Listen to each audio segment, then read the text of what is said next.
Hello viewers, आज हम class 10th का चैप्टर नंबर 10 अर्थमेटिक प्रोग्रेशन पढ़ने वाले हैं। ये मैं बिल्कुल बेसिक्स से पढ़ाऊंगा और यहाँ से पढ़ने के बाद आपको कभी भी कोई डाउट नहीं आएगा कि अर्थमेटिक प्रोग्रेशन क्या होते हैं, उसके क्वेश्चन कैसे सॉल्व होते हैं। इवन कि हम क्लास 10th के ही क्वेश्चन सॉल्व करेंगे, मेनली जो उसके एक्सरसाइज में है वो सारे क्वेश्चन सॉल्व करेंगे। चलिए शुरू करते हैं। अर्थमेटिक प्रोग्रेशन जानने से पहले आपको सीक्वेंस के बारे में पता होना चाहिए और सीरीज़ के बारे में पता होना चाहिए। सबसे पहले बात करते हैं सीक्वेंस की। So what is a sequence? Sequence arrangement होता है ग्रुप ऑफ नंबर्स का। ग्रुप ऑफ नंबर्स आपके पास होंगे, आपको उनको अरेंज करना है एक डेफिनेट ऑर्डर में, और वो कोई ना कोई रूल फॉलो करते होंगे। फॉर एग्जांपल, आपके पास बहुत सारे नंबर है 6, 4, 3, 2, 1, 9, इस तरीके से 8 हो गया, 10 हो गया। आपको नंबर्स को अरेंज करना है, तो आपने इनमें से नंबर्स जो अरेंज करें, 2 अरेंज करा, 4, 6, 8 और 10। ये जो नंबर है एक डेफिनेट ऑर्डर फॉलो कर रहे हैं। ये जो है सब इंक्रीजिंग ऑर्डर में है। जितने भी नंबर आप देख रहे हैं सब इंक्रीजिंग ऑर्डर में है।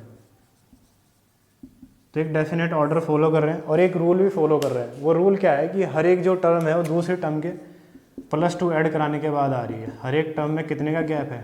2 नंबर्स का गैप है। तो इसी को कहा जाता है सीक्वेंस।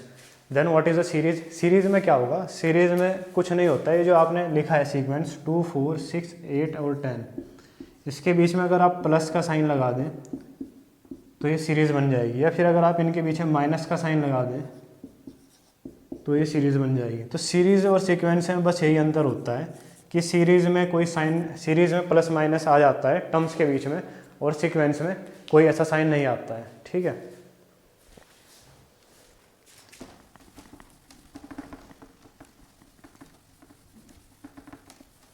अब हम प्रोग्रेशन भी देख लेते हैं, क्योंकि अर्थमेटिक प्रोग्रेशन है इसमें।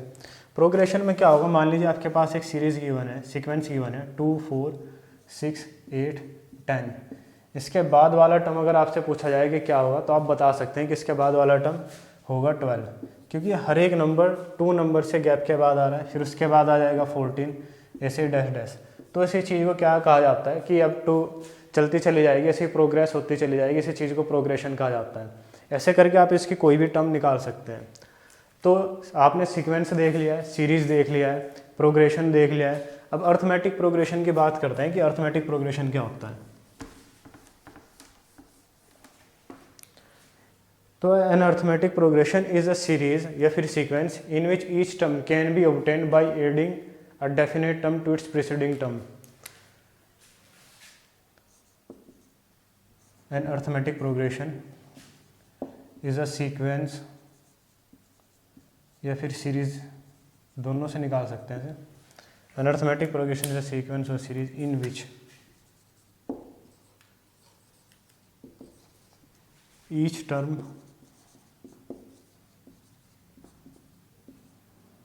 Can be obtained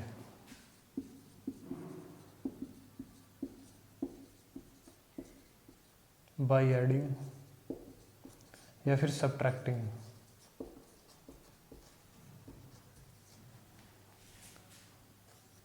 a definite term, definite value कह सकते हैं, from its preceding term.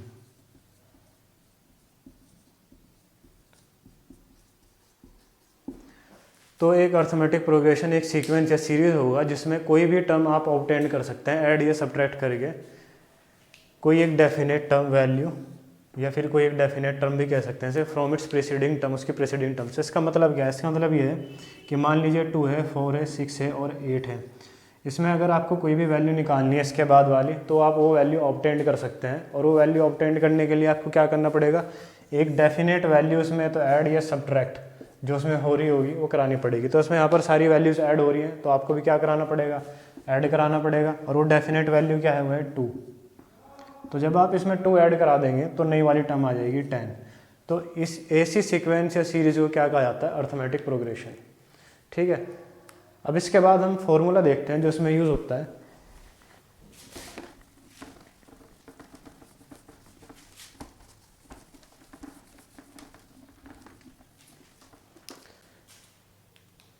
nth term के लिए फॉर्मूला यूज़ होता है। इवन कि 10th क्लास में जो है 2 एक्सरसाइजेस इसी के ऊपर बेसिस फॉर्मूले के ऊपर, आज हम उस फॉर्मूले को देखेंगे, उसे सॉल्व करेंगे, उसकी थोड़ी फीलिंग लेंगे फॉर्मूले की कि ये बताना क्या चाह रहा है। फॉर्मूले कुछ इस तरीके से T N is equals to A plus N minus का 1 इंटू डी। इसमें जो सबसे इम्पोर्टेंट काम है वो डी का है, हम डी को देखेंगे। तो फॉर्मूला कई जगहों पर ये भी लिखा होता है a n is equals to A plus N minus का 1 इंटू डी। तो टी एन भी लिख सकते हैं इसे और ए एन भी लिख सकते हैं, आपको 2 लिखे हुए मिलेंगे, लेकिन आपकी क्लास में टी एन लिखा हुआ है। T N is equals to A plus N minus का 1 इंटू डी। अब हम देखते हैं कि इसका मतलब क्या है।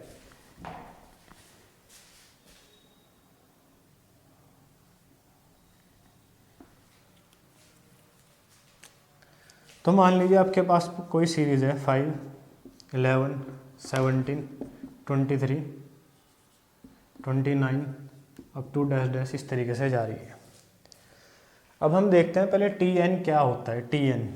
टी एन का मतलब है, अच्छा सीरीज़ में ये जो वैल्यूज़ लिखी होती हैं 5, 11, 17, 23, 29, इनको हम टर्म्स बोलते हैं, टर्म्स। ठीक है, first term, second term, third term, इन्हें हम बोलते हैं टर्म्स या फिर एलिमेंट्स, इनको एलिमेंट्स ही बोलते हैं, टर्म्स या एलिमेंट। ये जो वैल्यूज़ है 11, 17, 29, 23, ये जो वैल्यूज़ हैं इनको ये तो हम टर्म्स बोलते हैं या एलिमेंट्स बोलते हैं। अब हम देख रहे हैं इस टी एन का मतलब क्या है। टी एम होती है टर्म 8 nth पोजीशन। आपको इसमें यही चीज़ ठीक से समझनी है कि इन सब का मतलब क्या है, उसके बाद आप क्वेश्चन सॉल्व करने में आपको कभी कोई प्रॉब्लम नहीं होगी। T N is equals to होता है term at nth position. nth position पर कौन सी टर्म है उसे टी एन कहा जाता है। एग्जाम्पल के तौर पे अगर मैं आपसे पूछता हूँ कि थर्ड पोजीशन पर कौन सी टर्म है इस वाली सीरीज में, इस वाली सीरीज में फर्स्ट, सेकंड, थर्ड पोजीशन पर है 17 टर्म, तो मेरे T3 इक्वल्स टू किसके हो गए 17 के। ठीक है, ऐसे अगर मैं पूछता हूँ आपसे कि फिफ्थ पोजीशन पर कौन सी टर्म है, फिफ्थ पोजीशन यानी कि T5 में आपसे पूछ रहा हूँ, तो T लगाते हैं और जिस पोजीशन पर मुझे टर्म चाहिए वो वाली पोजीशन में नीचे लिख देता हूँ। तो मुझे 5वें पोजीशन वाली टर्म चाहिए तो मैंने T5 लिख दिया, तो 1 2 3 4 5 दैट इज 29। इस तरीके से Tn का मतलब होता है टर्म एट nth पोजीशन। और अगर आपको T5 निकालना है तो T5 यहाँ लिखना पड़ेगा n की जगह, आपको वो पोजीशन लिखनी होती है जिस पोजीशन पर आप टर्म निकालना चाहते हैं। आप फोर्थ पोजीशन वाली टर्म निकालना चाहते हैं तो T4 लिखना पड़ेगा, 1 2 3 4। T4 आपका क्या आएगा 23। तो ये टर्म होती है जो nth पोजीशन पर है। nth पोजीशन वो पोजीशन है जो आप वैल्यू निकालना चाहते हैं। ठीक है, उसके बाद इस फॉर्मूले में दूसरी जो चीज़ है वो है ए इज इक्वल्स टू होती है फर्स्ट टर्म। फर्स्ट टर्म इसमें अगर आप देखेंगे सीक्वेंस में, इसमें फर्स्ट टर्म कौन सी है, वो सिर्फ एक ही है, वो है 5। फर्स्ट टर्म इसमें ए है 5। फिर उसके बाद आता है n।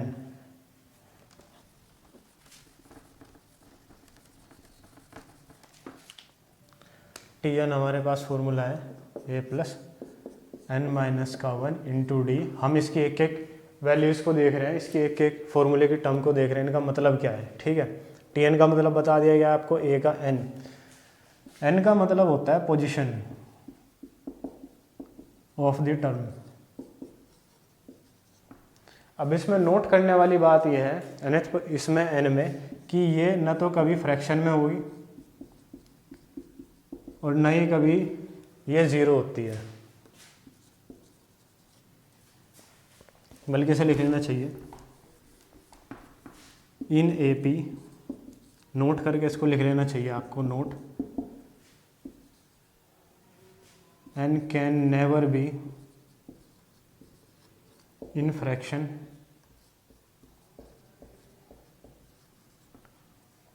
NOR it is 0।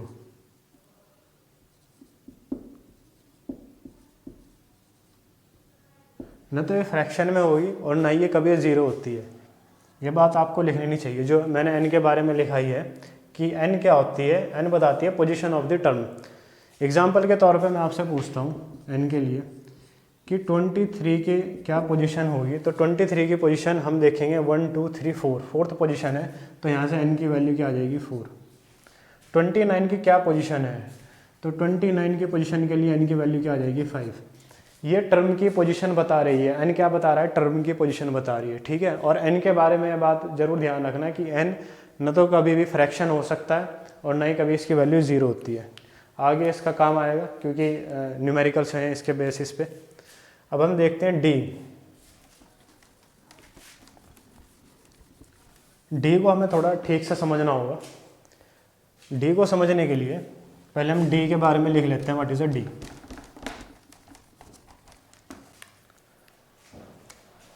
D is equals to common difference. D को कहा जाता है common difference.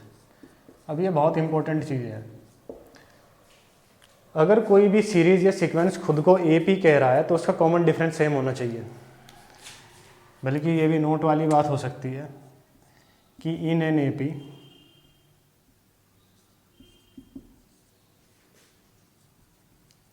Common difference always same. Common difference हमेशा क्या रहेगा, सेम रहेगा। और अगर सेम ना हो तो तब वो ए पी नहीं है। अगर कॉमन डिफरेंस सेम नहीं हुआ तो वो ए पी नहीं है। अब कॉमन डिफरेंस के लिए देखते हैं। कॉमन डिफरेंस होता है प्रीवियस टर्म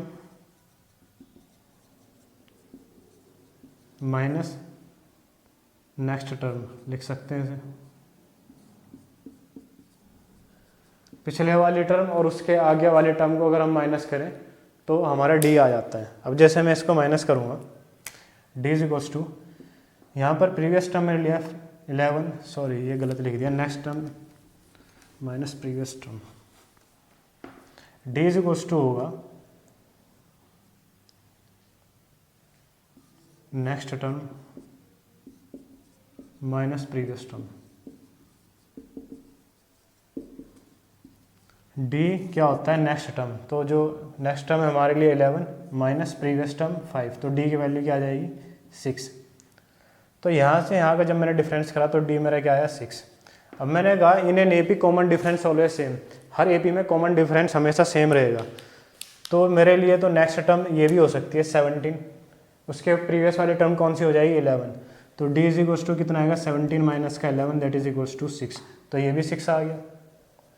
ऐसे अगर आप यहाँ से निकालेंगे डी की वैल्यू 23 माइनस 17, ये भी 6 आएगा। 29 माइनस 23, ये भी 6 आएगा। तो ए पी में कॉमन डिफरेंस हर जगह सेम आएगा, हर जगह। और अगर ये सेम नहीं आ रहा है, अगर ये सेम नहीं आ रहा है तो ये ए पी नहीं है, ठीक है। तो ये होता है डी, कॉमन डिफरेंस। तो कॉमन डिफरेंस अगर आप लिखें 23 minus 17 is equals to 23 minus 17 is equals to 29 minus 23, तो सेम आएगा 6 इज इक्वल्स टू 6। आपने ये दो टर्म माइनस कराई और ये दो टर्म माइनस कराई तो आपका आंसर यहाँ से सेम आया। तो कॉमन डिफरेंस हमेशा क्या होता है, सेम रहता है। तो आप इसे ऐसे भी लिख सकते हैं,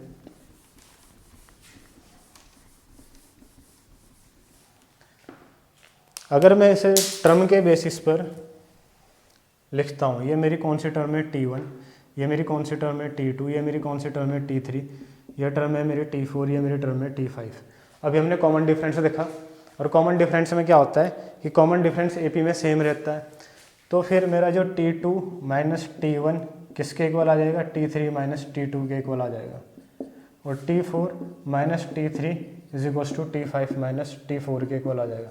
तो कॉमन डिफरेंस हमेशा दो टर्म का सेम रहेगा AP में, ठीक है। अब ये T2 माइनस T1 क्या है, T2 में रहेगा 11 माइनस 5, 6 आ रहा था ये। T3 माइनस T2 यानी कि 17 माइनस का 11, ये भी 6 आ रहा था। और 23 माइनस 17, ये भी 6 आ रहा था। और 29 माइनस 23, ये भी 6 आएगा। तो D क्या है मेरा, D मेरा यही होता है कि जो नेक्स्ट टर्म है माइनस प्रीवियस टर्म, वही हमारा D है। और वो हमेशा सेम आएगा अगर वो AP है तो, और अगर सेम नहीं आ रहा तो वो फिर AP नहीं है। तो आप कोई भी दो टर्म उठा लीजिए, उन दोनों का अगर आप डिफरेंस करेंगे तो आपकी जो वैल्यू आएगी वो D आएगी AP में, और ये हमेशा सबके लिए इक्वल रहेगी। यहाँ पर मैंने आपको लिख करके दिखा दिया है कि ये कैसे सेम आ रही है।